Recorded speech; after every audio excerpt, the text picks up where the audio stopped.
अस्सलाम वालेकुम बच्चों। आई होप आप सब लोग ठीक ठाक हैं बच्चों। आज हम लोग कंटिन्यू हैं चैप्टर नंबर 21 पर, और चैप्टर नंबर 21 का आज हम लोग पढ़ेंगे लेक्चर नंबर 7। और आज का बच्चों हमारा टॉपिक है interaction of radiations with matter. इस हेडिंग की बच्चों, इस हेडिंग से हम लोग ऑलरेडी एक लेक्चर जो है वो पढ़ चुके हैं, that was about chapter number 19, जिसमें हमने interaction of radiation with matter same heading से हम लोग वो टॉपिक पढ़ा था। लेकिन बच्चों वहाँ पे जो रेडिएशन का कॉन्टेक्स्ट था और यहाँ पे जो रेडिएशन का जो कॉन्टेक्स्ट है वो डिफरेंट है। वहाँ पे बच्चों हम लोग रेडिएशन के कॉन्टेक्स्ट में ले रहे थे लो एनर्जी रेडिएशंस, जिसमें हम लोग एक्स रेज को और विजिबल और अल्ट्रावायलेट रेडिएशंस को डिस्कस कर रहे थे। यहाँ पे बच्चों जो रेडिएशंस का वर्ड आया है, इस रेडिएशन का जो कॉन्टेक्स्ट है उसमें बच्चों हम लोग डिस्कस कर रहे हैं अल्फ़ा, बीटा और गैमा रेडिएशंस को। तो हम लोग बच्चों आज के इस टॉपिक में देखेंगे कि अल्फ़ा, बीटा और गैमा रेडिएशंस जो हैं ये जब किसी मैटर के साथ इंटरेक्शन करते हैं तो इस इंटरेक्शन में क्या होता है और उसमें किस किस्म की प्रॉपर्टीज़ जो हैं वो अल्फ़ा पार्टिकल शो करते हैं। मतलब अल्फ़ा पार्टिकल का जो इंटरेक्शन होता है मैटर के साथ, उस केस में मैटर और अल्फ़ा पार्टिकल में क्या चेंजेस आती हैं, या अल्फ़ा पार्टिकल मैटर के इंटरेक्शन में क्या कर सकता है।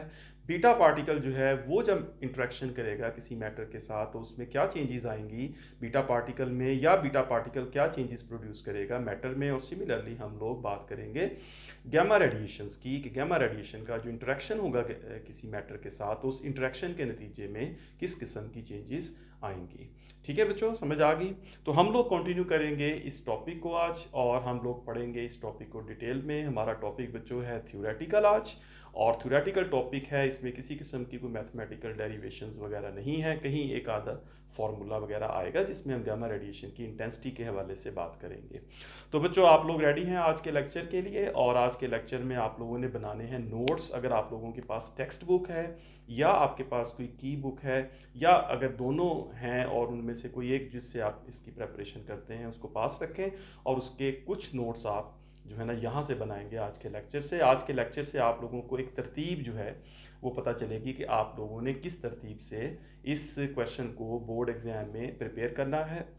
लॉन्ग क्वेश्चन के तौर पे ये क्वेश्चन आएगा तो उसको आपने किस तरह से, किस अंदाज में, और कौन कौन सी बातें आपने इसमें शामिल करनी है और कौन सी बातें आपने इसमें नहीं लिखनी, जिसको बस आपने समझना है। ठीक है बच्चों, तो हम लोग स्टार्ट करते हैं हमारा आज का lecture, which is interaction of radiations with matter. ठीक है बच्चों, तो लेक्चर के स्टार्ट से पहले हम लोग ये बात क्लियर करें कि यहाँ पर जो रेडिएशन होगा हमारे इस टॉपिक में, that radiation means either alpha और बीटा और गैमा रेडिएशंस, राइट। तो रेडिएशन से मुराद ये तीनों होंगे, अल्फा, बीटा और gamma.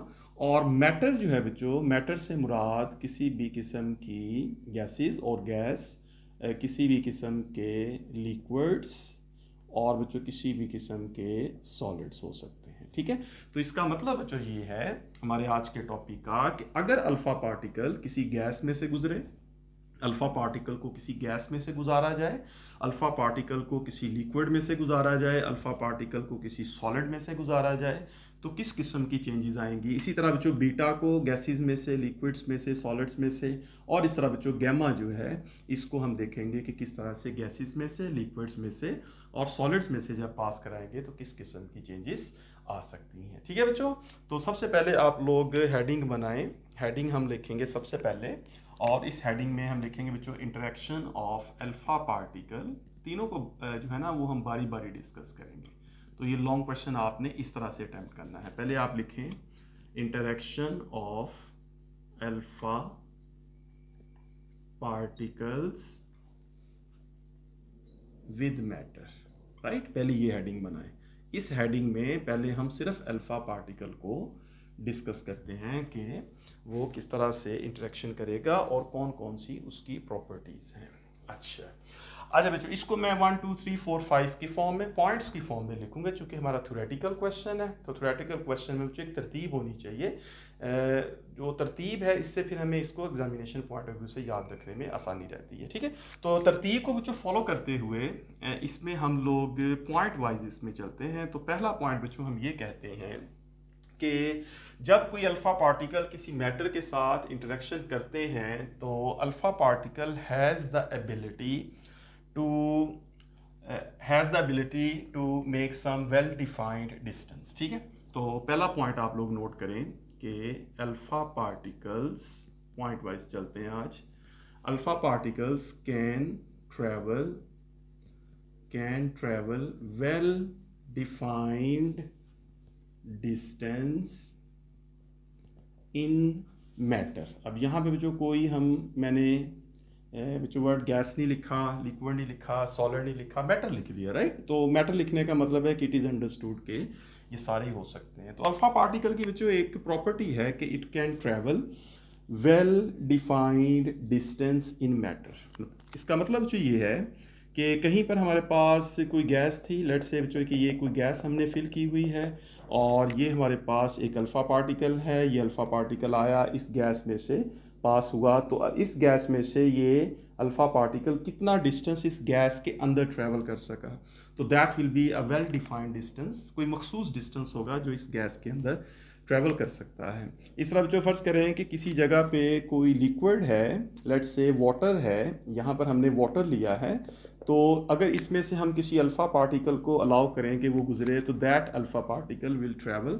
Some distance in water. और इस तरह जो अगर हम तीसरा कोई ले लें object and that is solid, तो इस सॉलिड में से अगर हम अल्फ़ा पार्टिकल को अलाउ करें तो alpha particle will travel some well defined distance in solid. मतलब कि तीनों में, गैस में, लिक्विड में और गैस के केस में, किसी लिक्विड के केस में और किसी सॉलिड के केस में, alpha particle has the ability to move some distance, well defined distance. ठीक है, सॉलिड में ये डिस्टेंस सबसे कम होगा, लिक्विड में उससे ज़्यादा होगा, गैसेस में उससे ज़्यादा होगा, राइट।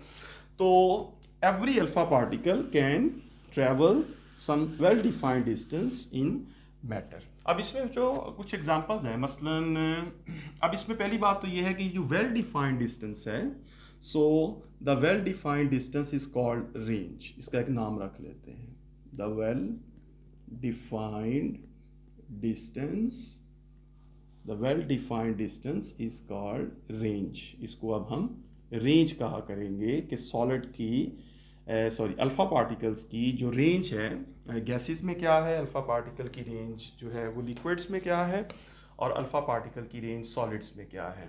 तो range means a well defined distance moved by alpha particle in matter. तो जो इसकी कुछ एग्जांपल्स हैं, मसलन जो अल्फ़ा पार्टिकल है, अगर मैं आपको एग्जांपल्स दूं तो अल्फ़ा पार्टिकल बच्चों, अगर हमारे पास कोई अल्फ़ा पार्टिकल है जिसकी एनर्जी जो है, फ़र्ज़ करें बच्चों एक अल्फ़ा पार्टिकल की एनर्जी जो है वो 4 से 10 मिलियन इलेक्ट्रॉन वोल्ट्स है, तो इतनी एनर्जी वाला जो अल्फ़ा पार्टिकल है, ये बच्चों जब एयर में पास करेगा तो एयर के अंदर इस अल्फ़ा पार्टिकल की जो रेंज है, तो हम लिखते हैं कि इस अल्फ़ा पार्टिकल की जो रेंज है, range in air that is almost 5 to 11 centimetre, right, 5 to 11 centimetre इस अल्फ़ा पार्टिकल की जिसकी एनर्जी इतनी होती है। ठीक है, अल्फ़ा पार्टिकल्स की एनर्जी डिफरेंट हो सकती हैं, ये हमने पढ़ा था। तो इतनी एनर्जी अगर इस रेंज में अल्फ़ा पार्टिकल की एनर्जी इतनी है, तो बच्चों उसकी एयर के अंदर जो रेंज है that can be 5 to 11 centimetre. इस तरह जो वाटर के अंदर जो है रेंज इन वाटर अगर हम कहें, तो अल्फ़ा पार्टिकल की जो वाटर के अंदर रेंज है that is about 20 to 100 micrometre. ठीक है, उससे कम है, वो सेंटीमीटर में है और ये बच्चों अगर आप देखें तो माइक्रोमीटर में है, राइट। इस तरह बच्चों अल्फ़ा पार्टिकल जो है वो किसी पेपर वगैरह जो है ना, पेपर वैसे अल्फ़ा पार्टिकल पेपर में से पास नहीं होते, लेकिन पेपर में कुछ डिस्टेंस जो है वो मूव कर जाते हैं, पेपर के अंदर वैसे एब्जॉर्ब हो जाते हैं। तो रेंज इन पेपर जो है अल्फ़ा पार्टिकल की, ये जो है ऑलमोस्ट 53 माइक्रोमीटर के करीब होती है। तो alpha particles can not pass through skin, ये भी आपने पॉइंट नोट कर लेना है। ह्यूमन स्किन में से अल्फ़ा पार्टिकल्स पास नहीं कर सकते। ठीक है, तो इसका मतलब है कि अल्फ़ा पार्टिकल्स की जो स्किन में रेंज है वो 0 है, मींस नेग्लिजिबल है, पास नहीं कर सकते स्किन में से। स्किन जो है वो इतनी थिक है कि उसमें से अल्फ़ा पार्टिकल जो है वो पास ना कर सके। ठीक ठीक है बच्चों, तो ये हो गई पहली बात। पहला पॉइंट हम ये लिखेंगे कि alpha particles can travel well defined distance range, और ये रेंज की कुछ एग्जांपल्स हैं। ठीक है, चलिए जी नेक्स्ट बच्चों, नंबर 2, दूसरा पॉइंट हम ये लिखते हैं कि रेंज ऑफ अल्फा पार्टिकल, या जनरली बच्चों अगर हम कहें, फिर बाद में हम अल्फा पार्टिकल की बात करेंगे, जनरली बच्चों हम ये कहते हैं कि रेंज डिपेंड्स ऑन रेंज जो है, ये जो वेल डिफाइंड डिस्टेंस है अल्फा का, बीटा का या गैमा का, ये बच्चों जो रेंज है दैट डिपेंड्स ऑन, नंबर 1, इसमें पहली बात बच्चों हम ये देखते हैं कि रेंज डिपेंड करती है चार्ज पर। ठीक है, ये जो वेल डिफाइंड डिस्टेंस है जैसे अल्फा है बच्चों, अल्फा की जो रेंज होगी लिक्विड में, सॉलिड में या गैसेस में, दैट डिपेंड्स ऑन चार्ज।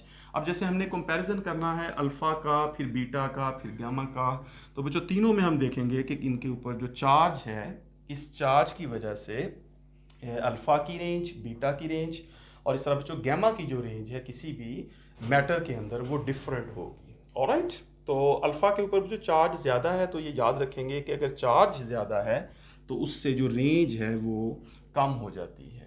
ठीक है, तो हम ये देखेंगे कि range of alpha is less than range of beta, और उसमें जो चार्ज है उसका इफेक्ट होता है, काफ़ी इफेक्ट होता है। राइट, तो चार्ज जो है अल्फा पार्टिकल का जैसे हमें पता है कि एक अल्फा पार्टिकल जो होता है that has a charge of +2e। Right, alpha particle जो क्या होता है, helium nuclei He42, helium nuclei means it has 2 protons, it has 2 neutrons, तो ओवरऑल बच्चों इसका चार्ज कितना है 2e।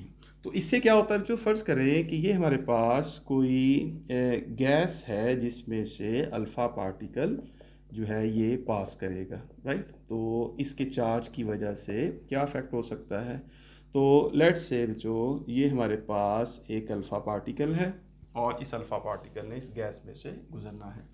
अब बच्चों ये जो अल्फ़ा पार्टिकल है ये +2e है, यानी आप ये यूँ समझें कि ये एक ऐसा पार्टिकल है जिसके चार्ज +2e है। यानी बच्चों जब ये अल्फ़ा पार्टिकल इस गैस के अंदर एंटर होगा तो आप एज्यूम करें कि ये बच्चों अल्फ़ा पार्टिकल है और इसका चार्ज है +2e। ये बच्चों अल्फ़ा पार्टिकल जो है ये गैस जो है उसके पार्टिकल्स के साथ इंटरेक्शन करेगा और उन तमाम गैस पार्टिकल्स को आयोनाइज कर देगा। ठीक है, एक तो बच्चों आयोनाइजेशन इस हवाले से कि ये इस गैस के एटम या मॉलिक्यूलर फॉर्म में है अगर गैस, तो उसके साथ जब ये अल्फ़ा पार्टिकल कोलाइड करेगा तो अपनी एनर्जी उसको ट्रांसफ़र करेगा, जिससे वो जो गैस पार्टिकल है वो आयनाइज हो जाएगा। ठीक है, और दूसरा बच्चों चूंकि ये अल्फ़ा पार्टिकल जो है ये एक चार्ज है, तो ये किसी भी गैस के एटम्स के जो इलेक्ट्रॉन्स हैं उनको बच्चों अट्रैक्ट करेगा। तो उस केस में वो जो गैस होगी उसमें दो मतलब सिचुएशंस बन सकती हैं। पहली बच्चों ये हो सकती है कि गैस के एटम्स में एक्साइटेशन हो सकती है। एक्साइटेशन का मतलब बच्चों ये है कि जो गैस का एटम है उसके जो इलेक्ट्रॉन्स हैं वो उसके लोअर शेल से मूव कर कर चले गए हायर शेल में। राइट, अगर कोई इलेक्ट्रॉन इस शेल में है तो ये हायर शेल में चला गया, दूसरे में चला गया, दूसरे में है तो वो तीसरे में चला गया, तो इस प्रोसेस को कहेंगे एक्साइटेशन। और दूसरा जो ये है कि ये जो अल्फ़ा पार्टिकल है ये एक्साइटेशन भी कर सकता है और दूसरे केस में आयोनाइजेशन भी कर सकता है। आयोनाइजेशन और एक्साइटेशन में फ़र्क ये है कि आयोनाइजेशन में जो इलेक्ट्रॉन है किसी गैस का या किसी मैटर का वो उस एटम को बिल्कुल ही छोड़ के बाहर चला जाता है। उस केस में बच्चों जो गैस का एटम है या मैटर का, लिक्विड का या सॉलिड का जो एटम है अगर आयोनाइज हुआ है तो that means the atom has become positive ion और उसमें से जो इलेक्ट्रॉन है वो वहाँ से निकल गया। ठीक है ना, तो इलेक्ट्रॉन के निकलने की वजह से ये पॉजिटिव आयन बन जाएगा। तो ये बहुत ज़्यादा कूलम्स अट्रैक्शन रखता है, यानी आप ये कह लें कि अल्फ़ा पार्टिकल के ऊपर चूंकि चार्ज है तो किसी भी मैटर के एटम के साथ जब ये इंटरेक्शन करेगा तो इंटरेक्शन के नतीजे में ये उस एटम को आयोनाइज करेगा और आयोनाइज करके बहुत ज़्यादा एनर्जी अपनी लूज़ करेगा। राइट, और एनर्जी लूज़ करेगा दो वजह से, एक्साइटेशन, आयोनाइजेशन और इलास्टिक या इन इलास्टिक कोलिजन्स की वजह से। तो इस वजह से बच्चों इसकी जो रेंज है अल्फा पार्टिकल की, ये इसके चार्ज पे डिपेंड करती है। ठीक है, पहला पॉइंट ये था कि रेंज डिपेंड्स ऑन चार्ज, तो बीटा के भी चार्ज पे डिपेंड करेगी। दूसरा बच्चों ये पॉइंट है कि जो अल्फा पार्टिकल या कोई भी अल्फा बीटा या गैमा है, तो उसमें जो रेंज है दैट डिपेंड्स ऑन मैस। ठीक है, तो मैस पे डिपेंड करती है। अल्फा पार्टिकल का जो मैस ज़्यादा होता है तो इसकी जो रेंज होगी वो कम होगी। ठीक है, हैवी पार्टिकल है तो हैवी पार्टिकल के लिए जो है वो बहुत ज़्यादा डिस्टेंस मूव करना पॉसिबल नहीं होता, that slows down more quickly. ठीक है, आप ये याद रख सकते हैं। चार्ज ज़्यादा है तो भी बच्चों इसकी रेंज कम होगी। ठीक है, चार्ज ज़्यादा होने की वजह से जो इसका वेल डिफाइंड डिस्टेंस है, इस मैटर के अंदर जो इसका डिस्टेंस होगा वो डिक्रीज हो जाएगा ड्यू टू डिफरेंट फैक्टर्स जो अभी मैंने बताए, due to excitation of matter atoms, due to ionization, due to electrostatic interaction. इन दोनों को मिलाकर हम ये कह सकते हैं कि यहाँ पर इसका इलेक्ट्रोस्टैटिक इंटरेक्शन हुआ है। राइट, चार्ज की वजह से तो इलेक्ट्रोस्टैटिक इंटरेक्शन होगा ना। इलेक्ट्रोस्टैटिक इंटरेक्शन मीन्स कि अल्फा पार्टिकल जो है ये एक चार्ज है 2e, और ये बच्चों किसी भी दूसरे एटम को अपनी तरफ अट्रैक्ट या रिपेल करेगा। अगर ये एक एटम है और इसमें बच्चों कुछ इलेक्ट्रॉन्स हैं तो ये इलेक्ट्रॉन्स को अपनी तरफ अट्रैक्ट करेगा और हो सकता है इसको आयोनाइज कर दे। तो ये इलेक्ट्रोस्टैटिक इंटरेक्शन है। ये तो था चार्ज पे, तो range depends on charge. Charge ज़्यादा होगा तो रेंज कम हो जाएगी, मैस ज़्यादा होगा तो रेंज कम हो जाएगी। ठीक है, so range depends on charge, range depends on mass. और इस तरह बच्चों तीसरा जो फैक्टर है that is range depends on energy. तो अगर एनर्जी ज़्यादा होगी तो डेफिनेटली उससे रेंज बढ़ जाएगी। ठीक है, तो अल्फा पार्टिकल के पास एनर्जी भी होती है और उस एनर्जी की वजह से रेंज में उसकी रेंज बढ़ेगी। लेकिन चूंकि अल्फा पार्टिकल का चार्ज और मैस दोनों ज़्यादा होते हैं तो ये जो तीसरा फैक्टर है अल्फा पार्टिकल का एनर्जी वाला, ये कम हो जाता है। और ये दोनों जो फैक्टर्स हैं चार्ज और मैस, ये ज़्यादा होने की वजह से जो डोमिनेंट हैं वो चार्ज और मैस हो जाते हैं। इस वजह से चार्ज और मैस के ज़्यादा होने की वजह से जो रेंज होती है अल्फा पार्टिकल्स की वो कम हो जाती है। ठीक है, अगरचा के एनर्जी ज़्यादा है तो उससे रेंज बढ़ सकती है। ठीक है, तो पहली बात ये होगी बच्चों कि range depends on charge, mass and energy. ये तो रेंज डिपेंड की उस अल्फा पार्टिकल या उस पार्टिकल पर जिसने मैटर में से पास करना है। ठीक है, रेंज जो है बच्चों ये मीडियम पे भी डिपेंड करती है। राइट, वो किस तरह से, उसको हम नेक्स्ट पॉइंट बना लेते हैं। So generally range depends on charge, mass and energy of interacting particle. Right, दूसरा बच्चों इसी में पॉइंट है कि ये जो रेंज है ये जो डिपेंड करती है, इसी में दूसरा पॉइंट हम लिखेंगे, range depends on density of matter. तो इस पर भी जो रेंज डिपेंड करती है। ठीक है, डेंसिटी ऑफ मैटर मीन्स कि अगर जितना कोई मैटर डेंस है तो उसमें उतनी रेंज कम होगी, आपने याद रखना है। गैसेस जो है बच्चों इनकी डेंसिटी कम होती है लिक्विड से, तो इसमें रेंज ज़्यादा होगी। लिक्विड्स की डेंसिटी सॉलिड से कम होती है तो उनमें रेंज ज़्यादा होगी। So that is due to the presence of large number of particles. तो गैसेस के अंदर पार्टिकल्स ज़्यादा हो सकते हैं लेकिन वो उनके दरमियान सेपरेशन ज़्यादा होती हैं, तो गैसेस में से जो रेंज होगी वो ज़्यादा होगी, अल्फा पार्टिकल ईजीली गुजर जाएगा, ज़्यादा रेंज बनेगी। और बच्चों लिक्विड्स में जो रेंज होगी वो कम हो जाएगी क्योंकि लिक्विड के अंदर पार्टिकल्स करीब हो गए। ठीक है, और इस तरह सॉलिड के अंदर रेंज और कम हो जाएगी। सो it means range of alpha particles depends on density of matter. ठीक है, तीसरी चीज़ जो है बच्चों वो है ionization potential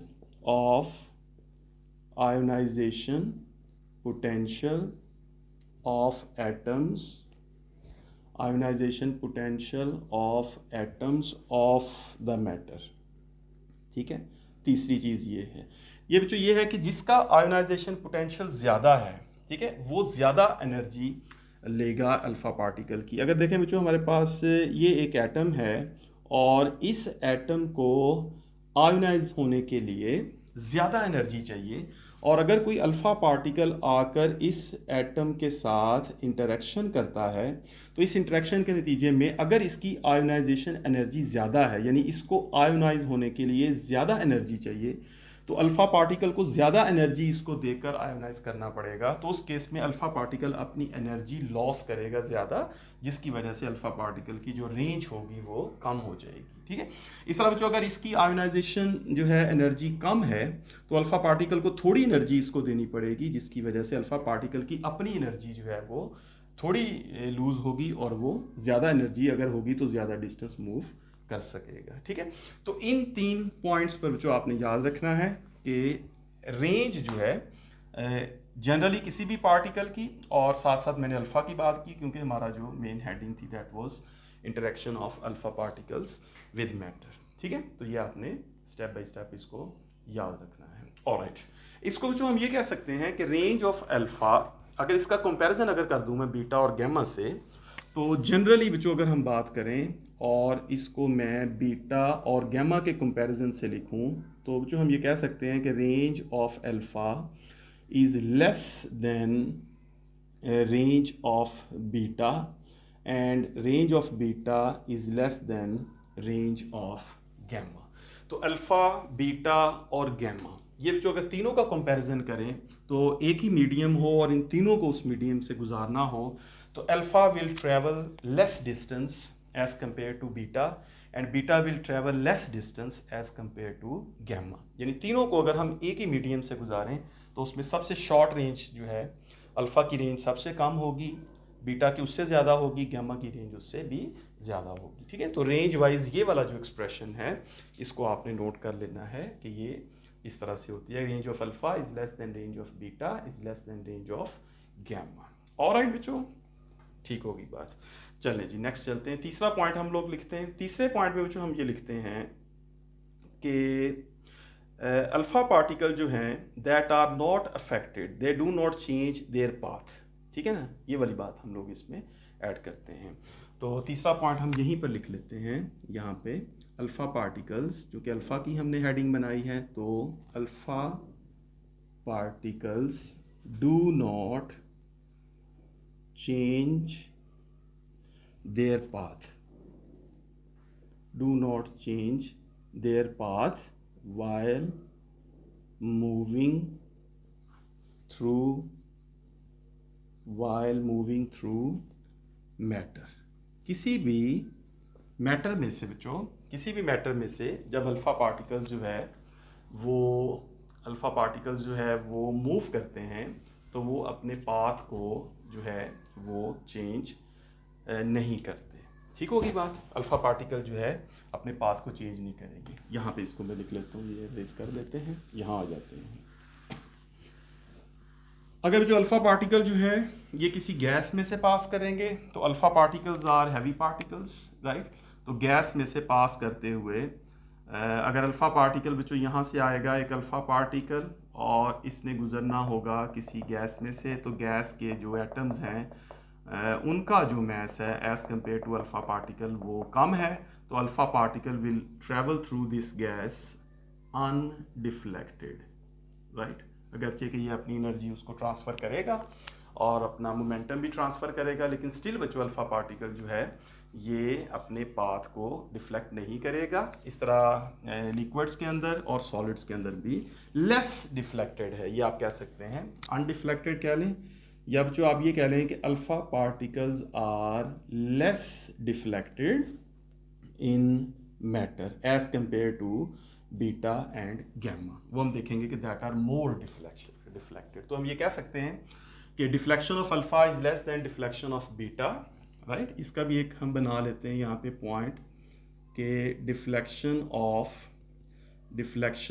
alpha is less than deflection of beta and that is less than deflection of beta is less than deflection of gamma radiation। तो किसी भी मैटर में से जब अल्फ़ा बीटा गैमा पास करेंगे तो वो डिफ्लेक्ट नहीं करते, लेकिन इसमें जो एक कंडीशन है, ठीक है, और वो कंडीशन ये है कि किसी भी मैटर में से गुजरते हुए अल्फ़ा बीटा या गैमा तीनों की बात करें, जनरली सिर्फ अल्फ़ा की बात करें, अगर ये न्यूक्लियस के क्लोजर नहीं होते, right. So if do not, यहाँ कंडीशन भी लिख लेंगे, if do not pass closer to the nucleus, अगर किसी एटम के न्यूक्लियस के क्लोज हो गए तो फिर वो अपने पाथ को डिफ्लेक्ट करेंगे, फिर वो अनडिफ्लेक्टेड नहीं पास कर सकते। जैसे बच्चों न्यूक्लियस के करीब होने की क्या वजह है कि फ़र्ज़ करें बच्चों ये न्यूक्लियस है और ये कोई एटम है और ये बच्चों कोई अल्फ़ा पार्टिकल है, तो अल्फ़ा पार्टिकल जब किसी एटम के करीब से गुज़रे, इस तरह गुज़रे कि ये अल्फ़ा पार्टिकल का न्यूक्लियस से जो डिस्टेंस है वो ज़्यादा है। लेट्स से बच्चों ये वाला जो है ये न्यूक्लियस है, तो न्यूक्लियस से बच्चों इसका कुछ डिस्टेंस जो है वो ज़्यादा है, तो फिर अल्फ़ा पार्टिकल अनडिफ्लेक्टेड जो है वो गुजर जाएगा। इस केस में फिर बच्चों ये सिर्फ इस इलेक्ट्रॉन को आयोनाइज करेगा जो इस यहाँ पर मौजूद हो सकता है, क्योंकि अल्फ़ा जो है ये पॉजिटिव 2e होता है, तो ये पॉजिटिव होने की वजह से इलेक्ट्रॉन को अपनी तरफ अट्रैक्ट करेगा, उस वजह से ये इस एटम को हो सकता है आयोनाइज कर दे। लेकिन बच्चों अगर यही अल्फ़ा पार्टिकल इस न्यूक्लियस के करीब से गुजरेगा या इसका डिस्टेंस जो है इस अल्फ़ा पार्टिकल का, ये बच्चों अगर न्यूक्लियस यानी इसके न्यूक्लियस के करीब हो गया, तो फिर अल्फ़ा पार्टिकल जो है वो अपने पाथ से डिफ्लेक्ट हो सकते हैं, और उस डिफ्लेक्शन की वजह जो आसानी से समझ आती है, क्योंकि ये जो न्यूक्लियस होता है that is always positive charge, that has protons, तो चूंकि न्यूक्लियस के अंदर प्रोटॉन्स हैं और अल्फ़ा पार्टिकल इटसेल्फ एक पॉजिटिव चार्ज है, तो ये पॉसिबिलिटी है कि दोनों जो हैं एक दूसरे को रिपेल करेंगे, और उस केस में अल्फ़ा पार्टिकल का जो पाथ है दैट विल डिफ्लेक्टेड। अदरवाइज बच्चों अल्फ़ा पार्टिकल का जो पाथ है, अल्फ़ा पार्टिकल जो है अगर उसका न्यूक्लियस से डिस्टेंस ज़्यादा है, तो जनरली हम यही कहेंगे कि ये जो है दैट रिमेन्स अनडिफ्लेक्टेड, ठीक है, और goes close to the nucleus then it is deflected. Alright, ये तो हो गया बच्चों point number 3। Alright, point number 4 यहाँ पे आ जाते हैं और नेक्स्ट पॉइंट लिखते हैं। चौथा पॉइंट आप लोग लिखेंगे बच्चों पॉइंट नंबर 4, और वो है बच्चों आयोनाइजेशन, ठीक है। तो अल्फ़ा पार्टिकल जो है that produce ionization more than gamma and beta. तो ionisation of alpha is greater than beta and gamma. Ionization बच्चों किसकी करता है? Ionization of the atoms of the medium, right. तो हम कहते हैं कि अल्फ़ा पार्टिकल जो है that produce ionization of the atoms of the medium और the matter through which it passes. जैसे मैंने अभी कहा बच्चों कि अगर अल्फ़ा पार्टिकल जो हैं ये किसी गैस में से पास करें, let's say this is a container having a gas, इसमें गैस एटम्स या मॉलिक्यूल्स, इसमें से जो अल्फ़ा पार्टिकल ने पास करना है, तो अल्फ़ा पार्टिकल का बच्चों अल्फ़ा पार्टिकल का जिस एटम के साथ इंटरेक्शन होगा ये उस एटम को आयोनाइज करेगा। एटम को बच्चों आयोनाइज होने की वजह जो है ये भी डिफरेंट वजह हो सकती हैं। उसमें बच्चों आयोनाइज होने की वजह जो है वो कोलिजन भी हो सकता है, ठीक है। दो वजह आपने लिखनी है इसमें। पहली आपने जो ये लिखनी है collision with atom, alpha particles collision with atom. आज बहुत नोट्स बनाने हैं आप लोगों ने, ठीक है। इस टॉपिक में बहुत सारी बातें हैं, आपने इसको समराइज़ करके मैं लिख रहा हूँ, आपने ऐसे याद रखना है। तो अल्फ़ा पार्टिकल जो है बच्चों ये कोलिजन करेगा इसके साथ, तो कोलिजन के नतीजे में अपनी एनर्जी एटम को दे देगा और एटम आयोनाइज हो जाएगा, ठीक है। आयोनाइज मतलब अभी जो मैंने बताया कि एटम को उसने टक्कर मारी, अपनी एनर्जी दी और उस एटम का इलेक्ट्रॉन उस एटम को छोड़ के चला गया, तो एटम पॉजिटिव आयन बन गया, तो डायरेक्ट कोलिजन हो सकता है। दूसरा बच्चों कूलम्स फोर्स भी हो सकता है कि इस वजह से भी आयोनाइजेशन हो सकती है। कूलम्स फोर्स को बच्चों मैंने पहले लिखा था लास्ट टाइम, इसको मैंने लिखा था इलेक्ट्रोस्टैटिक इंटरेक्शन हो सकता है, ठीक है। अगरचे कि अल्फ़ा पार्टिकल मूव कर रहा है, लेकिन मूव करते हुए अल्फ़ा पार्टिकल जो है उसका चार्ज है विच इज़ +2e, और ये जो चार्ज है 2e, ये चार्ज बच्चों किसी एटम के इलेक्ट्रॉन को अपनी तरफ पुल कर लेगा, अट्रैक्ट कर लेगा, उस इलेक्ट्रॉन को एटम में से निकाल देगा। तो इन दोनों वजूहात से, कोलिजन से भी और कूलम्स फोर्स की वजह से इस गैस में आयोनाइजेशन हो सकती है, ठीक है। तो बच्चों ये याद रखेंगे जनरली हम कि जो आयोनाइजेशन है, इसको अगर मैं कंपैरिजन करूं, तो ionisation of alpha is greater than ionisation of beta, and that is greater than ionisation of gamma. तो अल्फ़ा की बच्चों जो आयोनाइजेशन होगी that will be greater than ionisation of beta. तो अल्फ़ा में बच्चों आयोनाइजेशन इसलिए ज़्यादा होगी क्योंकि अल्फ़ा पार्टिकल हैवी है, it carries greater mass, energy भी ज़्यादा होगी, और बच्चों तीसरी चीज़ इसमें इसका चार्ज भी है, ठीक है। तो अल्फ़ा पार्टिकल जो है दैट आर 2e, तो चार्ज भी ज़्यादा है, मैस भी ज़्यादा है, एनर्जी भी है इनकी, तो मैस चार्ज एनर्जी अभी मैंने लिखा था पॉइंट में कि जिसकी ज़्यादा होगी उसकी आयनाइजेशन रेंज कम होगी, लेकिन आयनाइजेशन उसकी ज़्यादा होगी। तो ionisation of alpha is greater than ionisation of beta and that is greater than ionisation of gamma. ठीक है, तो ये जो आप लोगों ने याद रखा है नंबर 4 पॉइंट, कि जब इंट्रैक्शन होता है अल्फा का किसी मैटर के साथ तो उस केस में आयनाइजेशन भी होती है, और वो किसकी होगी, इस मैटर के एटम्स की आयनाइजेशन होगी। ये गैस है, ये लिक्विड है, ये सॉलिड है, कोई भी फॉर्म, तो आयनाइजेशन हो सकती है। ठीक है, मोस्टली इसमें गैसेस यूज़ करते हैं। तो गैसेस जो है जो इनमें आयनाइजेशन ज़्यादा होती है। उसमें एटॉमिक नंबर का भी है कि गैसेस के एटॉमिक नंबर लो होते हैं और एनर्जी कम होती है, तो वो जल्दी आयनाइज हो जाती हैं गैसेस। और बच्चों इस बिहेवियर को इनकी डिटेक्शन के लिए भी हम लोग यूज़ करते हैं, वो भी हम नेक्स्ट पढ़ेंगे डिटेक्टर्स में, राइट। तो ये वाला पॉइंट भी आपने नोट करना है। नेक्स्ट बच्चों हम लिखते हैं पॉइंट नंबर 5। तो नंबर 5 पॉइंट जो है वो इस तरह है कि अल्फा पार्टिकल जो है दैट प्रोड्यूस फ्लोरेसेंस, राइट। सो इसको आप लिख लें कि alpha particles produce fluorescence, right, fluorescence when interact with some materials, when interact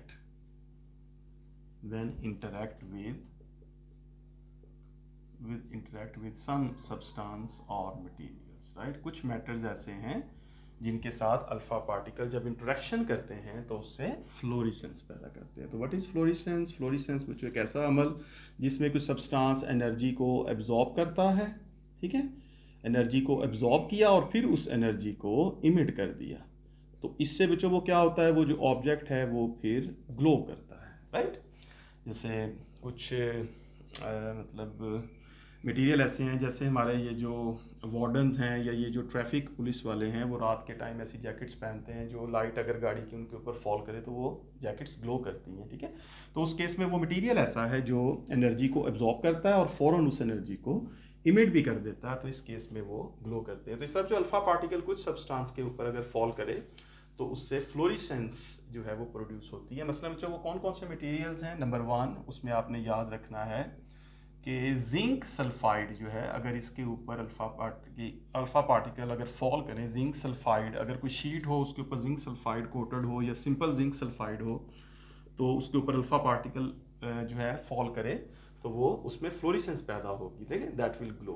इस तरफ जो दूसरा है दैट इज सोडियम आयोडाइड, ठीक है, तो that is the second one is sodium iodide, right. इस पर भी ये है कि अगर इस पर अल्फा पार्टिकल्स फॉल करते हैं तो ये भी ग्लो करता है, ठीक है ना। ये जो बच्चों जिंक सल्फाइड है ये एक इनऑर्गेनिक कंपाउंड है, ये इनऑर्गेनिक कंपाउंड है, इसके ऊपर अल्फा पार्टिकल फॉल करता है तो फिर ये ग्लो करता है। और इस तरह बच्चों ये जो सोडियम आयोडाइड है ये एक आयोनिक कंपाउंड है, ठीक है, तो ये एक आयोनिक कंपाउंड, लेकिन इसके ऊपर भी अल्फा पार्टिकल फॉल करे तो फिर ये ग्लो करता है। इस तरफ जो तीसरी एग्जांपल जो है वो है बेरियम प्लैटिनोसाइड कोटेड स्क्रीन। ये जो एक material barium platinocyanide coated screens, ठीक है, जो ऐसी स्क्रीन जिनके ऊपर बेरियम प्लैटिनोसाइड कोट किया हो, तो उस स्क्रीन के ऊपर अगर जो अल्फा पार्टिकल फॉल करे तो ये जो स्क्रीन्स हैं ये ग्लो करती हैं, वापस एनर्जी को इमिट करती हैं अल्फा पार्टिकल के फॉल करने की वजह से। तो ये बच्चों अल्फा पार्टिकल का एक और तरह का इंटरेक्शन है जिसमें अल्फा पार्टिकल्स जो हैं ये फ्लोरेसेंस पैदा करते हैं, ठीक है बच्चों, समझ आ गए ये पांचों पॉइंट्स। तो ये पांचों पॉइंट्स जो हैं वो सिर्फ इस केस में कि interaction of alpha particles with matter, ठीक होगी बात, नोट करें इसको। और ये इसी तरतीब से आप लोगों ने ये पांचों पॉइंट्स जो हैं वो याद रखने हैं, ठीक है। चलिए जी, अब नेक्स्ट बच्चों हम लोग पढ़ते हैं, देखते हैं interaction of beta particles with matter. Alright, अब ये स्टार्ट करते हैं इंटरेक्शन ऑफ बीटा पार्टिकल्स। चलिए, तो इंटरेक्शन ऑफ, इसको रेज कर लेते हैं। चलिए अब हेडिंग बनाएं जी, इंटरेक्शन ऑफ, लिखें जी interaction of beta, interaction of beta particles या बीटा पार्टिकल विद मैटर। ठीक है, तो उसी तरह बच्चों जैसे हमने अल्फ़ा को डिस्कस किया ऐसे ही इसको भी डिस्कस करते हैं पॉइंट वाइज, पॉइंट में 1 2 3 इसको डिस्कस कर लेते हैं। तो चलें आप लोग इसको लिखें। पहला बच्चों पॉइंट जो है वो ये है, नंबर 1, पहली बात बच्चों ये है कि जो रेंज है, range of beta particle well defined distance, उसी तरतीब पे बच्चों जैसे हमने अल्फ़ा पढ़ा है, तो range of beta particle, right, is range of beta particle is more than alpha particles, right? So range of beta particle is more than alpha particle। तो अगर बच्चों हमारे पास एक ही मीडियम हो, गैस हो, सॉलिड हो, लिक्विड हो, उस मीडियम में जो अल्फ़ा ने भी पास करना हो और बीटा ने भी पास करना हो, ये जो अल्फ़ा है और ये फ़र्ज़ करें कि बीटा है, तो अल्फ़ा जो है लेट से यहाँ तक जाएगा और बीटा जो है वो इसमें ज़्यादा डिस्टेंस मूव कर सकता है। उसकी वजह जो ये है कि बीटा जो है उसका मैस कम है। ठीक है, बीटा का बच्चों चार्ज कम है, किसमें, इसमें मैंने आपको बताया था कि किस पे डिपेंड करता है, चार्ज पे। तो charge is less then charge of beta is less then charge of alpha. एक ये वजह है बच्चों चार्ज की। दूसरी बच्चों ये वजह है कि जो मैस है, mass of beta is less than mass of alpha, mass कम है तो इसलिए भी ज़्यादा उसमें जा सकता है, ट्रैवल कर सकता है। तीसरा बच्चों इसकी एनर्जी ज़्यादा है, right, so it carries energy due to speed. तो वैसे तो एनर्जी जो है बच्चों ये वेरिंग एनर्जी होती है, ये कोई एक एनर्जी नहीं है। अल्फ़ा की भी डिफरेंट एनर्जीज़ हैं, बीटा की भी डिफरेंट एनर्जीज़ हैं। तो एनर्जी को अगर हम छोड़ देते हैं, चार्ज की बात करते हैं, चार्ज और मैस की, तो जो चार्ज इसका काम है, मैस इसका काम है, तो it has more better ability to pass well defined distance more than alpha. तो अल्फ़ा से ज़्यादा डिस्टेंस, क्योंकि मैस कम है, आसानी से गुजर जाएगा, और चार्ज भी कम है, इलेक्ट्रोस्टैटिक इंटरेक्शन भी कम होगा। यानी बीटा जो है वो सिर्फ इलेक्ट्रॉन्स होते हैं, तो जो इलेक्ट्रॉन्स जो है दैट इज़ 1e। आप कह सकते हैं कि अल्फ़ा से अगर हम कंपेयर करें तो बच्चों अल्फ़ा जो है वो 2e है और इलेक्ट्रॉन जो है बीटा ये 1e है, चार्ज उससे हाफ है। ठीक है, चार्ज में बच्चों अगर हम कंपैरिजन करें तो beta particles are half in charge as compare to alpha. और बच्चों अगर हम मैस की बात करें तो alpha particles are almost 7000 times heavier as compare to beta. तो बीटा का जो बच्चों मैस है वो कितना कम है, 7000 टाइम्स लेस हो गया, 7000 times less mass. So it means alpha और बीटा दोनों को अगर हम कंपेयर करें तो beta has more range in any matter as compare to alpha. ये भी जो आपने याद रखना है। ठीक है, ऑलमोस्ट 100 टाइम्स हम कह सकते हैं कि हमारे बुक के हवाले से हम कह सकते हैं कि ऑलमोस्ट 100 टाइम्स ग्रेटर, यानी इसकी जो रेंज है, so range of beta is almost 100 time greater than alpha. इस वजह से, ठीक है, दोनों चीज़ों की वजह से, दोनों बातों, चार्ज और मैस की वजह से। तीसरा बच्चों इसमें यह है कि जो रेंज है that is inversely proportional to density. ये भी आपने याद रखना है, range is inversely proportional to density. ये हमने अल्फ़ा में भी बात की थी। तो रेंज जो है वो गैसेस में ज़्यादा होगी, लिक्विड में कम होगी, और सॉलिड्स में इसकी रेंज और कम होगी बीटा की। ठीक है, वही उसी तरतीब से जैसे हमने अल्फ़ा में बात की थी। तो जिसकी डेंसिटी ज़्यादा उतनी रेंज इसकी कम हो जाएगी। ठीक है, ये हो गया बच्चों दूसरा पॉइंट। समझ लें इसको, या इसको एक ही पॉइंट में आप ले लें। दूसरा पॉइंट चलें बच्चों इसको बनाते हैं, और वो ये है कि alpha particles are easily deflected, right. Sorry, beta particles are, दूसरा पॉइंट हम लिखेंगे कि beta particles are easily deflected while passing through a matter, while passing through matter। ठीक है, while passing through a matter। तो easily deflected, क्योंकि beta जो है जो आप देखें, बीटा जो है वो क्या है, इलेक्ट्रॉन्स हैं, और इलेक्ट्रॉन्स का चूंकि मास बहुत कम होता है, तो जब ये इस मीडियम में से पास करेंगे तो मीडियम के जो एटम्स हैं, अगर वो जो मीडियम के एटम में सिर्फ एक प्रोटॉन ही हुआ तो उस केस में भी अल्फ़ा जो है उस प्रोटॉन से ऑलमोस्ट 2000 टाइम्स लेस मास रखता है।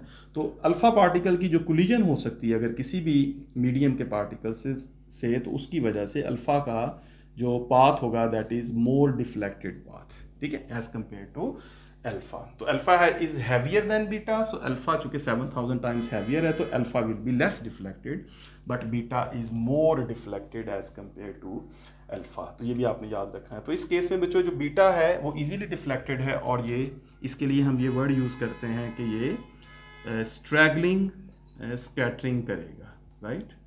तो beta particle will make struggling scattering, इस तरह से टेढ़ी मेढ़ी सी स्कैटरिंग करेगा अगर इसने गुजरना हो किसी मैटर में से, ठीक है बच्चों। तो ये आपने याद रखना है। इस तरह बच्चों जो आयोनाइजेशन होगी वो तीसरे पॉइंट में हम लिखेंगे कि बीटा पार्टिकल्स की जो आयोनाइजेशन है, so ionization of beta is less than ionisation of alpha. तो अल्फा की बच्चों आयोनाइजेशन ज़्यादा होगी, बीटा की आयोनाइजेशन कम होगी। तो आयोनाइजेशन बच्चों बीटा कम करेगा, इसलिए उसकी भी बच्चों दो वजूहत हैं कि बीटा का जो चार्ज है वो भी कम है और बीटा का मैस भी कम है। तो बीटा जो है वो इलेक्ट्रॉन्स हैं, तो चार्ज भी कम, मैस भी कम, तो ये जब किसी भी मैटर में से पास करेंगे तो मैटर के पार्टिकल्स में जो है वो उसको आयोनाइज कम करेंगे, क्योंकि इनका मैस भी नहीं है। इन मैस की वजह से जो काइनेटिक एनर्जी है वो भी नहीं आएगी, और बच्चों इनका जो चार्ज है वो भी कम है। जो इलेक्ट्रोस्टैटिक इंटरेक्शन करेंगे या कूलम्स फोर्स लगाएंगे, ये जो इलेक्ट्रॉन है वो अगर मीडियम के किसी पार्टिकल यानी एटम के इलेक्ट्रॉन को रिपेल करेगा तो उसकी वो जो रिपल्शन होगी वो भी बहुत ज़्यादा नहीं होगी एज़ कम्पेयर टू अल्फ़ा। तो आयोनाइजेशन जो है बच्चों बीटा की वो कम होगी एज़ कम्पेयर टू अल्फ़ा। और इस तरह जो लास्ट पॉइंट जो है इसमें हम लिखेंगे फ्लोरिसेंस वाला, और ये लिखेंगे बच्चों के जो बीटा पार्टिकल्स हैं ये भी फ्लोरिसेंस प्रोड्यूस करते हैं, ठीक है। So beta particles produce florescence when interact with certain material. और ये जो मटेरियल वही हैं जो हमने अल्फ़ा पार्टिकल के लिए लिखे थे, राइट। फिर से मैं उसको अगर आपने नोट किए हैं तो वही मटेरियल हैं जो जैसे अल्फ़ा पार्टिकल इंटरेक्ट करता है। तो उस केस में बच्चों ये था कि कुछ मटेरियल ऐसे हैं, जैसे फॉर एग्जांपल जो मैंने लिखे थे वो बच्चों क्या थे, जिंक सल्फाइड जो हमने लिखे थे दैट वाज जिंक सल्फाइड, और दूसरा था बच्चों सोडियम आयोडाइड, राइट। और तीसरा जो है ना बच्चों वो हमने लिखा था बेरियम, राइट। तो BARIUM बेरियम प्लाटिनोसाइनाइड, ठीक है, कोटेड स्क्रीन। ये बच्चों आपने वही लिखना है जो उसमें था, ऑलराइट। तो ये बच्चों फ्लोरिसेंस प्रोड्यूस करते हैं। बीटा जो है वो जब डिफरेंट मटेरियल या मैटर के साथ इंटरेक्ट करते हैं तो उसमें भी फ्लोरिसेंस जो है वो प्रोड्यूस करते हैं, बिल्कुल ऐसे ही जैसे अल्फ़ा पार्टिकल्स करते हैं। ठीक होगी बात, चलें इसको नोट करें, स्क्रीनशॉट ले लें यहाँ पे, फिर हम नेक्स्ट बात करते हैं गैमा की इंटरेक्शन की। ठीक है जी, ऑलराइट। तो ये सारे पॉइंट आप याद रखिए। इसमें जो नेक्स्ट हम चलते हैं तो लेक्चर ये भी थोड़ा सा लेंथी होगा, इसमें सारी बातों को कवर करना है। तो लिखते हैं बच्चों हम लोग next interaction of gamma radiation, interaction of gamma radiation with matter, right. ये बच्चों हम लोग बात करते हैं गैमा रेडिएशंस की, ठीक है। तो गैमा रेडिएशन की जो बच्चों रेंज है, अगर मैं रेंज से स्टार्ट करूं तो गैमा रेडिएशन की जो रेंज है वो सबसे मतलब ज़्यादा है, ये हम कह लेंगे। पहला पॉइंट जो हम लिखेंगे तो हम लिखेंगे कि range of gamma radiations is greater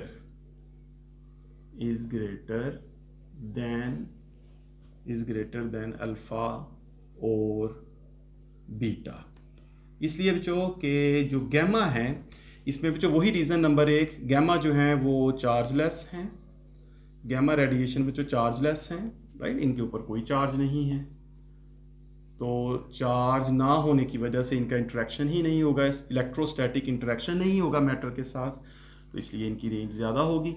इस तरह बच्चों मैसलेस हैं गैमा जो है, और मैसलेस होने की वजह से इनका बच्चों जो इंटरेक्शन होगा मैटर के साथ वो नहीं होगा। ये फ़र्ज़ करें बच्चों कोई मैटर है, सॉलिड, लिक्विड और गैस, और ये बच्चों गैमा है, तो gamma radiations can move much distance as compare to alpha and beta. ना तो चार्ज है बच्चों इसका गैमा का, so gamma radiations have no charge, have no mass, तो इस वजह से इनकी जो रेंज होगी वो डेफिनेटली मैटर के अंदर ज़्यादा होगी as compare to alpha and beta.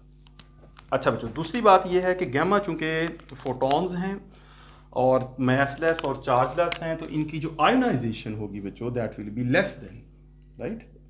सो दूसरा पॉइंट हम ये लिखेंगे कि ionization of gamma radiations is less than alpha and beta, is less than alpha and beta particles, दोनों से, अल्फा से भी कम है और बीटा से भी कम है। और बच्चों आयोनाइजेशन कम होने की वजह, वो भी यही वजह हम लिखेंगे कि इसकी चार्जलेस है, कोई चार्ज नहीं है, इलेक्ट्रोस्टैटिक इंट्रैक्शन नहीं होगा एटम्स के साथ, और इस तरह बच्चों मैसलेस हैं, तो इस वजह से भी आयोनाइजेशन नहीं होगी, कोलिजन ही नहीं होगा किसी एटम से। तो किसी एटम से जब कोलिजन नहीं होगा यहाँ पर, तो कोलिजन ना होने की वजह से आयोनाइजेशन कम हो जाएगी, ठीक है ना। तो चार्ज की वजह से जो आयोनाइजेशन होती है वो आपको पता है किस वजह से होती है, due to Coulomb's force, right. दो चार्जेस एक दूसरे को अट्रैक्ट या रिपेल करते हैं, उस वजह से इस एटम के इलेक्ट्रॉन या तो निकल आएंगे, ठीक है, अट्रैक्शन की वजह से या रिपल्शन की वजह से। तो मैसलेस हैं, किसी से कोलिजन ही नहीं होगा, massless means no collision. So बच्चों no collision means there is no transfer of energy and there is no ionization, ठीक है। तो इस वजह से जो आयोनाइजेशन है गैमा की वो बच्चों कम होगी अल्फा से है और बीटा से, इनका कोई कूलम्स इंटरेक्शन नहीं है, कोई कोलिजन नहीं है, ठीक होगी बात। अच्छा बच्चों, उसके बाद ये है कि गैमा में हमारे पास 3 केसेस हैं जिसमें हमारे पास डिफरेंट एनर्जीज़ हैं। अगर बच्चों हमारे पास तीसरा ये है कि जो इंटरेक्शन है गैमा रेज का वो इस तरह से है कि बच्चों अगर गैमा रेज की एनर्जी, तो if gamma rays have energy of about 0.5 million electron volt, फ़र्ज़ करें बच्चों कि गैमा रे फोटोन की जो एनर्जी है वो 0.5 मिलियन इलेक्ट्रॉन वोल्ट है, तो इस एनर्जी में अगर गैमा रेज किसी मैटर के साथ इंटरेक्शन करती हैं तो उससे जो फिनोमिना होगा that will B photo electric effect, ठीक है, पढ़ा था ना हमने।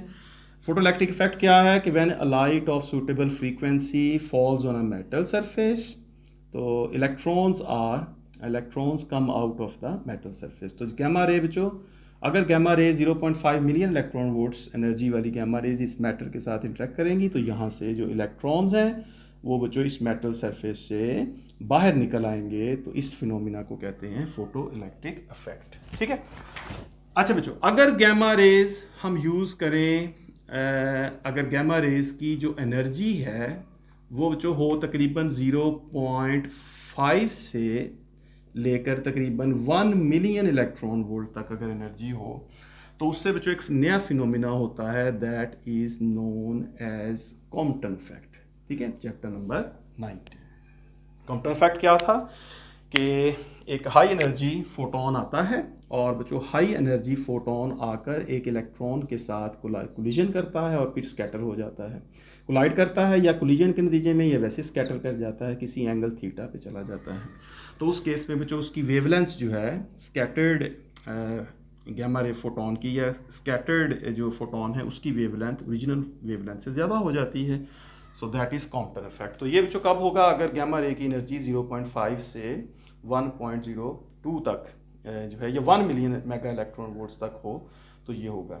और बच्चों अगर 1.02 से ज़्यादा हो, तीसरे नंबर पे आपने लिखना है कि if gamma rays have energy equal और greater than 1.02 million electron volts, तो ये भी जो आप नोट करें, if gamma rays have energy greater और इक्वल्स टू दिस, तो उससे जो एक नया फिनोमिना होता है, that phenomena is known as pair production. ठीक है, पढ़ा था ना हमने ये पेयर प्रोडक्शन भी। So that phenomenon is known as pair production. तो ये तीनों एनर्जी रेंजेस जो हैं ये आप लोगों ने याद रखनी है। फिर से देख लें, 0.5 मिलियन इलेक्ट्रॉन वोल्ट अगर एनर्जी है जो गैमा रे की, तो उससे फोटो इलेक्ट्रिक इफेक्ट होगा। अगर 0.5 से 1 मिलियन इलेक्ट्रॉन वोल्ट है, या बच्चों लेस देन 1.02 कह लें, तो उससे होगा कॉम्पटन इफेक्ट। और अगर बच्चों 1.02 या उससे ज़्यादा हो, तो उससे जो फिनोमिना होगा that will be pair production. समझ आ गई बच्चों बात की? ऑलराइट, नेक्स्ट लिखें point number 3, point number 4 gamma rays में। तो गैमा रेज में जो पॉइंट 4 जो है वो ये है कि इंटेंसिटी ऑफ, ये पॉइंट बड़ा इंपॉर्टेंट है, तो intensity of gamma rays varies, या intensity of gamma rays decreases. Intensity of gamma rays in air की बात कर लेते हैं सिर्फ, in air decreases by following inverse square law. ठीक है बच्चों, इसको ज़रा समझते हैं।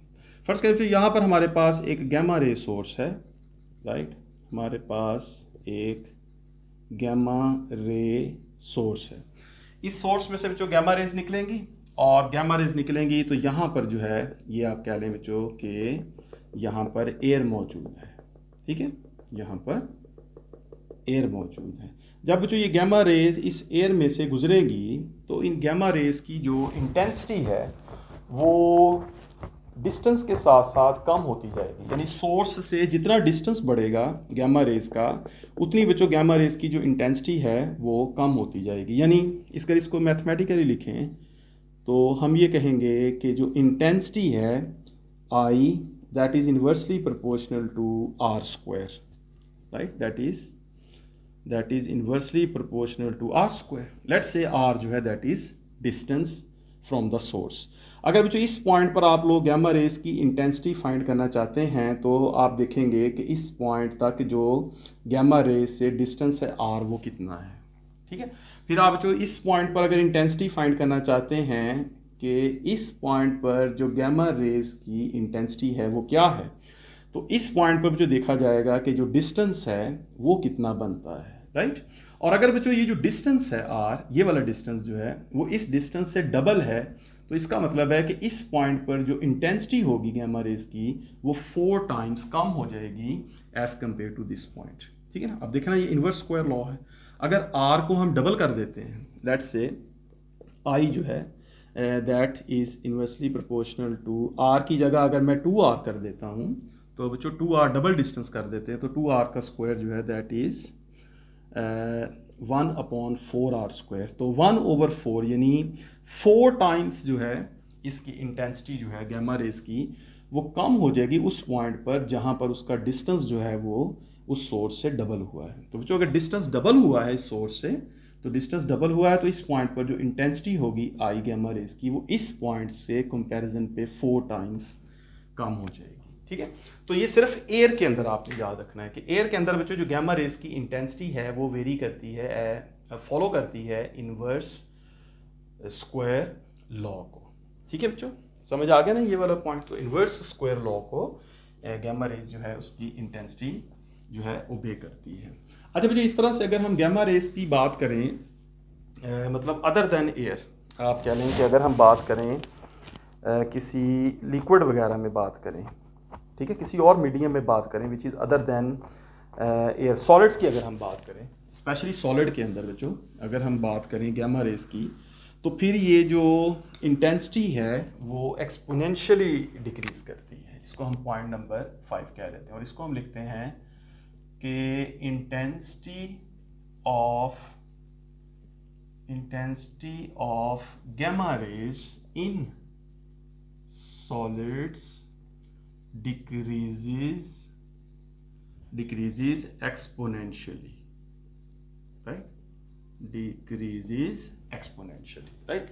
और उसको जो हम लोग जो है वो एक मैथमेटिकल एक्सप्रेशन की फॉर्म में जो है वो लिखते हैं, और वो जो ये है कि अगर आई इंटेंसिटी हो तो that is equals to maximum intensity into e minus mu into x. ये भी जो एक मैथमेटिकल एक्सप्रेशन है, और इस मैथमेटिकल एक्सप्रेशन से हम लोग इसको रिप्रेजेंट कर सकते हैं कि ये एक्सपोनेंशियली डिक्रीज करती है। तो इस फार्मूले में जो आई जो है that is intensity, I not is maximum intensity, mu जो है बच्चों इस फार्मूले में इसको हम कहते हैं linear absorption coefficient of medium, linear absorption coefficient of medium, किसी भी मीडियम का ये बच्चों लीनियर एब्जॉर्प्शन कोएफिशिएंट है। ये जो बच्चों लीनियर एब्जॉर्प्शन कोएफिशिएंट है म्यू, इसको जो बात करते हैं ये डिपेंड करता है, या यूँ कह लें कि लीनियर एब्जॉर्प्शन कोएफिशिएंट का मतलब जो ये है, अगर इसको मैं एक्सप्लेन करूँ या इसकी डेफिनेशन लिखूँ तो इसका मतलब ये है कि हाउ इजीली, अगर आप कहें कि how easily a volume of a material, how easily a volume of, how easily a volume of a material can be penetrated, can be penetrated by a beam of light। ऐसा material बच्चों जिसके अंदर कोई भी light easily penetrate करे उसके mu की value कम होगी, और बच्चों जिस मटेरियल के अंदर जितना मुश्किल हो लाइट का पेनिट्रेट करना उसके म्यू की वैल्यू उतनी ज़्यादा होगी। इसको बच्चों हम कहते हैं लीनियर एब्जॉर्प्शन कोएफिशिएंट।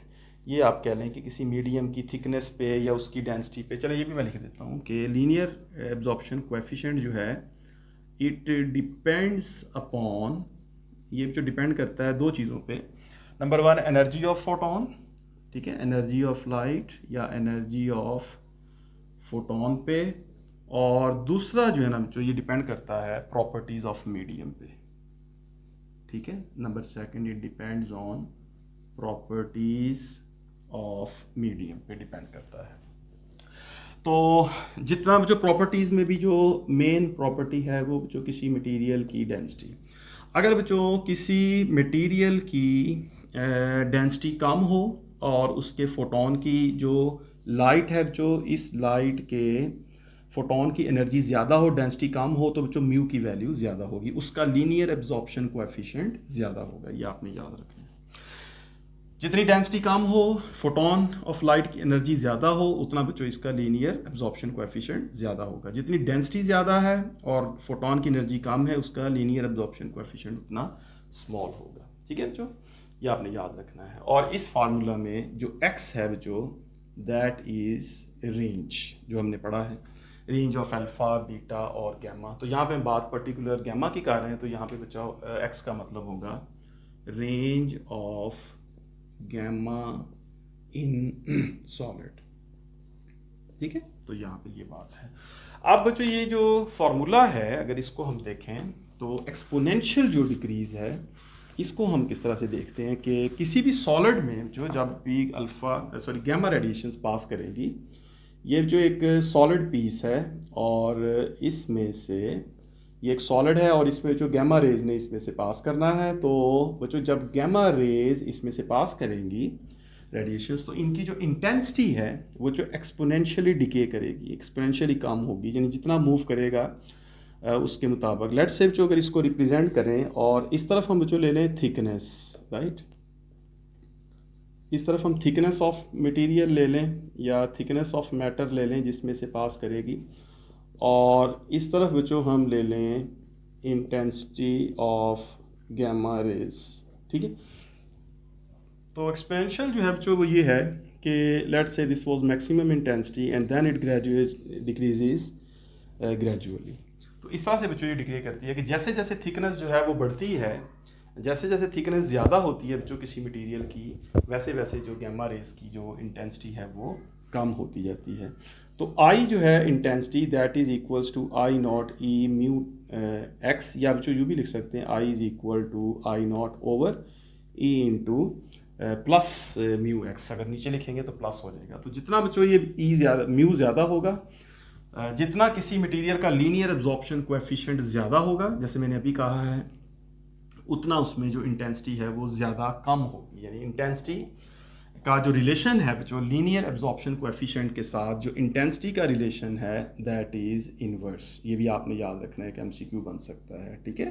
तो जितना बच्चों लीनियर एब्जॉर्प्शन कोएफिशिएंट ज़्यादा होगा, उतना किसी भी गैमा रेज की उस मटेरियल में से, सॉलिड में से पास होते हुए इंटेंसिटी जो है वो तेज़ी से कम होगी, ठीक है।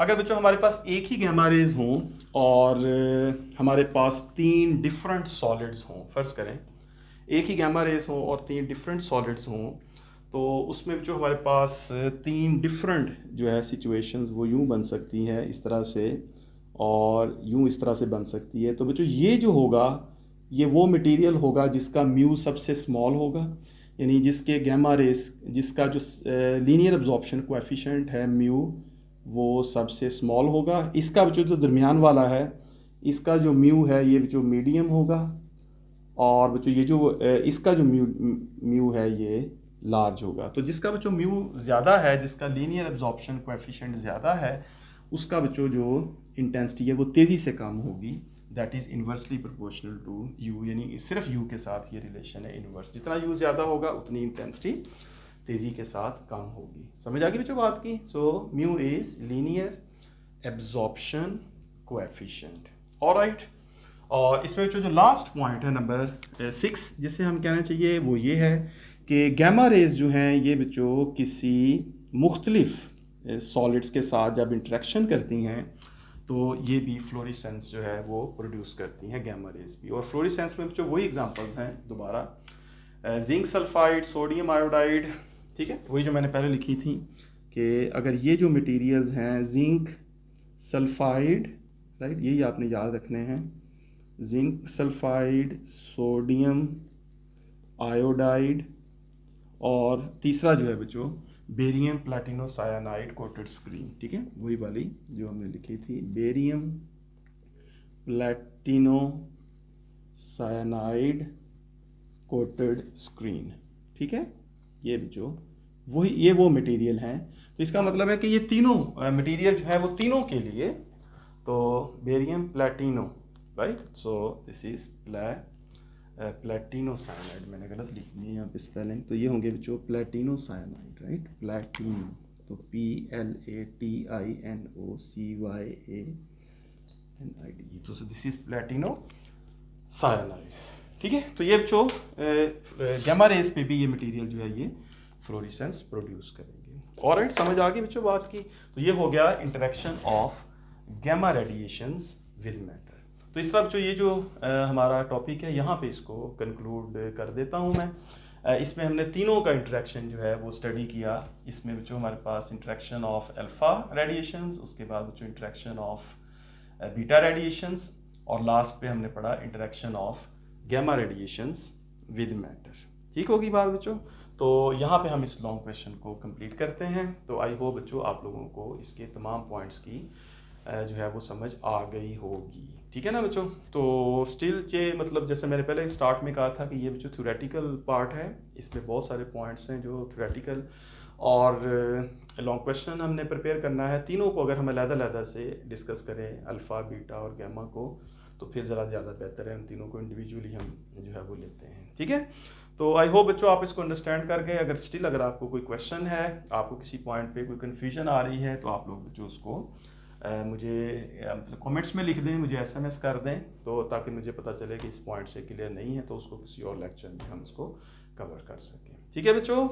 तो ये था आज का हमारा लेक्चर। इस लेक्चर को अपने फ्रेंड्स के साथ, क्लास फेलोज़ के साथ बच्चों शेयर करें, ताकि वो भी इसको देखें, वो भी इस पर कमेंट करें, वो भी इसमें कोई नई एंगल से इसको सोचें और हम कुछ नई चीज़ें इससे सीख सकें, ठीक है बच्चों। फिर आपसे मिलते हैं नेक्स्ट लेक्चर नंबर 8 में, ठीक है बच्चों। तब तक अपना ख्याल रखें, अच्छा सा पढ़ते रहें। Take care, all the best.